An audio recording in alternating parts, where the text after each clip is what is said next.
আপনি যদি সালাতের জন্য অপেক্ষা করেন, আপনি যদি সালাতের টাইমের জন্য অপেক্ষা করেন, আল্লাহ রাসূল একদিন মসজিদে গেলেন, যায় দেখেন 7 জন ব্যক্তি মসজিদে বসা, নামাজের সময় হয় নাই। আল্লাহ রাসূল যা বললেন, এই তোমরা এখানে কেন বসে আছো? এখন তো নামাজের অনেক দেরি, নামাজের তো সময় নাই, তোমরা কেন বসে আছো? ওই 7 জন ব্যক্তি বললেন, ইয়া রাসূলুল্লাহ, আমরা সময়ের অপেক্ষা করছি, আপনি যেরকম পদ্মা তিস্তার ট্রেনের অপেক্ষা করছেন। ওই ব্যক্তি সালাতের জন্য অপেক্ষা করছেন, 7 জন ব্যক্তি ওয়াক্ত আসার আগে মসজিদে যায় বসে আছে, আর আপনি আর আমি ওয়াক্ত চলে গেলাম, তারপরে মসজিদে যাওয়ার সময় পাই না। তাহলে আমি আগে যে জান্নাতে যাব না, তার আগে জান্নাতে যাবে, এই আলোচনা শোনার পর আপনার আমার বিবেচনা করা উচিত। তখন আল্লাহ রাসূল বললেন, তোমাদেরকে কে বসায় রাখছে? এখানে তোমরা কেন বসে আছো? তখন তারা উত্তর দিলেন, ইয়া রাসূলুল্লাহ, আমরা বসা আছি এর জন্য ওয়াক্ত হওয়ার আগে আমরা প্রস্তুতি নিয়ে রাখছি, ওয়াক্ত হওয়ার সাথে সাথে আমরা সালাত আদায় করে নেব। আল্লাহ রাসূল বললেন, তোমাদের ব্যাপারে আল্লাহ কি বলে তোমরা কি শুনছো? ইয়া রাসূলুল্লাহ, আমরা তো জানি না, আপনি তো জানেন। রাসূল বললেন, তোমরা যেরকম সালাতের জন্য অপেক্ষা করছো, আল্লাহ তাআলা তোমাদেরকে জান্নাত দেওয়ার জন্য অপেক্ষা করতে বলেছে। সুবহানাল্লাহ। তাহলে সালাত যারা দেরি করে সালাত আদায় করে তারা হলো মুনাফিকি মুসল্লি। যারা অক্ত হয়ে গেলে সালাত আদায় করে, ইচ্ছাকৃতভাবে সালাত ছাড়িয়ে দেয়, ইচ্ছাকৃতভাবে যারা সালাত ছাড়িয়ে দেয় তারা হলো কাফের। আর যারা দেরি করে সালাত আদায় করলো তারা হলো মুনাফিক। আর যারা সালাতের ওয়াক্ত হওয়ার আগে আয়েশা মসজিদে বসে থাকে, আল্লাহ বলে তুমি মরার সাথে সাথেই জান্নাত। সুবহানাল্লাহ। তাহলে আপনার একটু বিবেচনা করা উচিত। সাথী তার নিজের ছোট ছেলে মেয়ে এতিম করলো, বিধবা করলো তার স্ত্রী, আজকে বিবাহ করে আনার পরে রাসূল যখন ডাক দিলেন, আর ডাক দেওয়ার পর স্ত্রীর সাথে আর কথা বললেন না, তারা স্ত্রীকে বিধবা করলেন, ছেলে এতিম করলেন, মেয়ে এতিম করলেন, আল্লাহর জন্য তারা জীবনটা দিয়ে দিলেন। কার জন্য দিলেন? ভাই আমরা আল্লাহর জন্য জীবন দেই না, আমরা ভাই দেশ নেওয়ার জন্য জীবন দেই। ভাই দুই একটা উদাহরণ দিলে কি আপনারা বিরক্ত হন? না না না, আমরা ভাই পাশের একটা গাছ দেওয়ার জন্য জীবন দেই। হাদিস কুরআন শুনি তো আমরা, দুই একটা উদাহরণ না দিলে বুঝতেন না। রাসূল তো উদাহরণ দিয়ে বুঝাইছে, রাসূল কত সুন্দর উদাহরণ দিয়েছে। রাসূল বলতেন, তওবা করতাম শিখায়ে পয়গম্বরি ওয়াক্তে ফিরে কলকে চালেন মিশয়ে পরেজগারি, জোয়ান বয়সে তওবা করা পয়গম্বরের সমতুল্য, আর বৃদ্ধ বয়সে তওবা করা নেকড়ে বাঘের সমতুল্য। যে ব্যক্তি যুবক অবস্থায় তওবা করে, আল্লাহকে দেখে ভয় করে, ও যুবকের তওবা আল্লাহ এত কবুল করে। ও যুবকের তওবা কবুল করার পর আল্লাহ তাআলা ওই যুবককে বনি ইসরাঈলের পয়গম্বর যেরকম নিষ্পাপ, ওই যুবককে আল্লাহ নিষ্পাপ করে দেবে। সুবহানাল্লাহ। তাহলে কি যুবক অবস্থা তওবা করার দরকার? না মরি মরি অবস্থা, উত্তর শেয়ারি করি করি অবস্থা, হুজুরের ডাকে আর তওবা করো, হুজুরের আস্তাগফিরুল্লাহ, ও কবর পায় না আস্তাগফিরুল্লাহ, তার তওবা কি কবুল হয়? ওই রাসূল উদাহরণ দিয়ে বুঝাইলেন, বনের বাঘ লাভ দিতে পারে না, হরিণ ধরতে পারে না, বাঘ কয় কি হরিণ শিকার বাদ দিছি। ওই বুড়া বেড়া জিনা করার শক্তি নাই, ঘুষি মারার শক্তি নাই, লুটপাট করে খাওয়ার শক্তি নাই, ওই বুড়া বেড়া কয় কি তওবা তওবা জিনাও করবো না, ঘুষিও মারবো না, লুটপাট করেও খাবো না। বুড়া বেড়ার কথা হাসা না ভাই, মিশা মিশা আপনি রাগ করে না, এটা হাদিসের উদাহরণ। বুড়া বেড়ার কথা নাকি হাসা হলো, ভাই ভাই একটু ঘুমায়, একটু সময় তো ভাই, বুড়া বেড়ার কথা নাকি হাসা হয়েছে না মিশা হয়েছে? মিশা হয়েছে। এখন তো বুড়া বেড়া যুবতী মেয়ে ধরে জিনা করার শক্তি নাই, আমরা ঘুষি দিতে পারবো না, হার দেওয়ার শক্তি নাই, উনি যে এক কথা পায় না, আমাদের ঘুষি মেরে খাবো কিভাবে? যে কয়েকদিন আগে গাড়ি ঘুরাই দিচ্ছে 400 টাকা ভাড়া নিয়ে আরে গাড়িতে নামায় রে, কি এর ভাড়া দেবো? ওর বিনা গাড়ি সার্ভিস গাড়ি চালাবো। তাহলে এর মারা কি আল্লাহর জন্য? আর এর মারা কি আল্লাহর জন্য? আলী রাদিয়াল্লাহু তাআলা আনহু এক বেদিনকে শোয়ালেন, কতল করবেন, এই অবস্থা বেদিন তার মুখের ভিতরে থুতু মারলেন।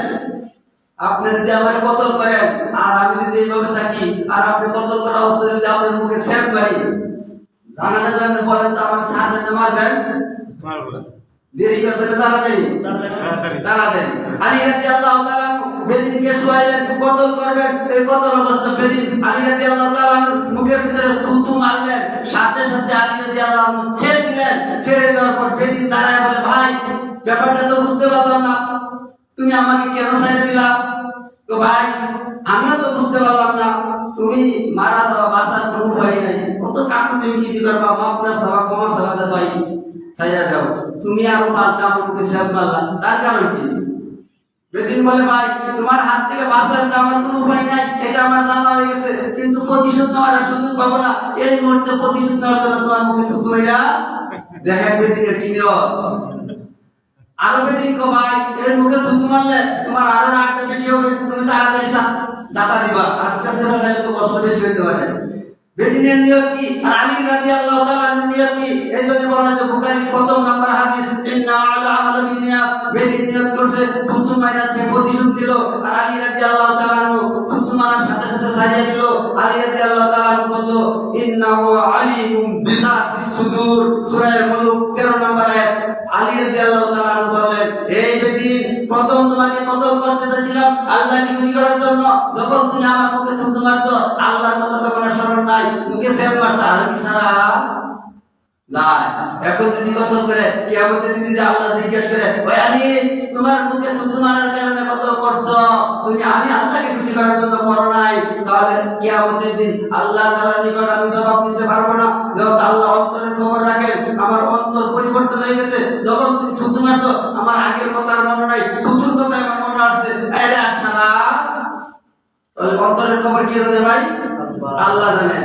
এইবার বেদিন শোনার পর বেদিন বলে, ভাই বুধবারের বাকি নাই, আর দেরি করার সময় নাই, তোমার রাসূলের নিকট লয়ে যাও, এক্ষুনি আমি ইসলাম গ্রহণ করব, তোমাদের ধর্মটা কতই সুন্দর, আমরা প্রতিশোধ নিতে চাই মরার সময়, আর তোমরা ছেড়ে দিলা, আল্লাহকে খুশি করার জন্য কতল করো।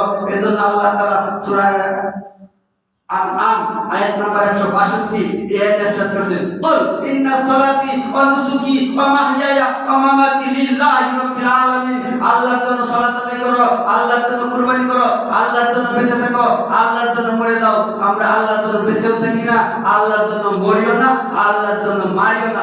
এই আয়াতে বলেন তোমরা আল্লাহর জন্য মরো, আল্লাহর জন্য বেঁচে থাকো, আল্লাহর জন্য একে অপরকে মারো। সাহাবী আছেন আল্লাহকে খুশি করার জন্য মারতেন, আপনি আর আমি দেশ আর গাছ নেওয়ার জন্য মারি, ঠিক না ভাই? বুঝলে চুপেন।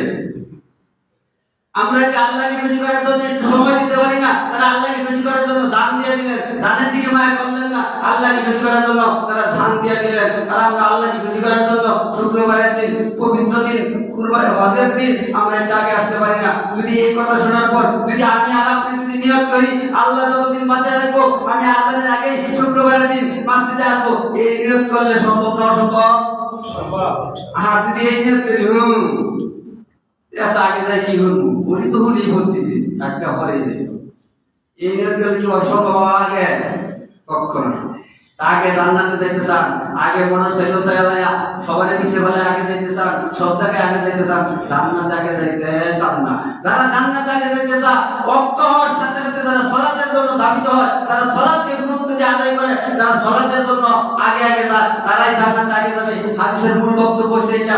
আল্লাহ রাসূল বললেন, বুখারী আবু দাউদ 420 নম্বর হাদিস, قال الله تعالى إني فرضت على أمتي 5 صلوات وعهدت عندي عهدا أنه من جاء يحافظ عليهن لوقتهن أدخلته الجنة। আদখালতুল জান্নাত, তাকে জান্নাত দিবেন।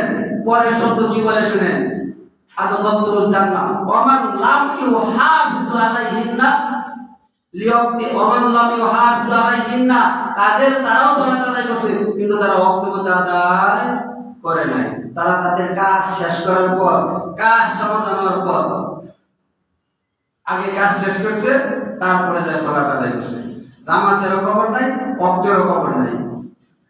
আর কারণ আহকাম 13টা ফরজ, নামাজের সময় মতো সালাত আদায় করা এটাও ফরজ, ওয়াক্ত মতো সালাত আদায় করা এটাও কি ভাই ফরজ। কিন্তু ওয়াক্ত গেলে তারা সালাত আদায় করলো, ফরজ একটা বাদ দিয়ে দিল। আপনাদের মসজিদে তো হয়তো দেরি করে আযান দেন, আমাদের মসজিদে যখন নামাজের টাইম আসে তখনই আযান দেই। কিছুদিন আগে 11:55 আযান দিছি।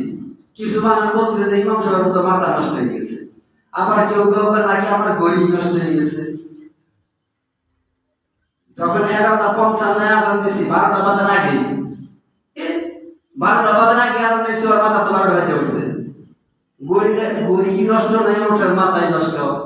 ভাই ওয়াক্ত আসে, আমি ক্যালেন্ডার দেখালাম, তাদেরকে সূচিপত্র দেখালাম, যারা আমার বিরোধিতা করলো তাদের মসজিদে যায় পয়সা, তাদের মসজিদে ক্যালেন্ডার আছে দেখালাম।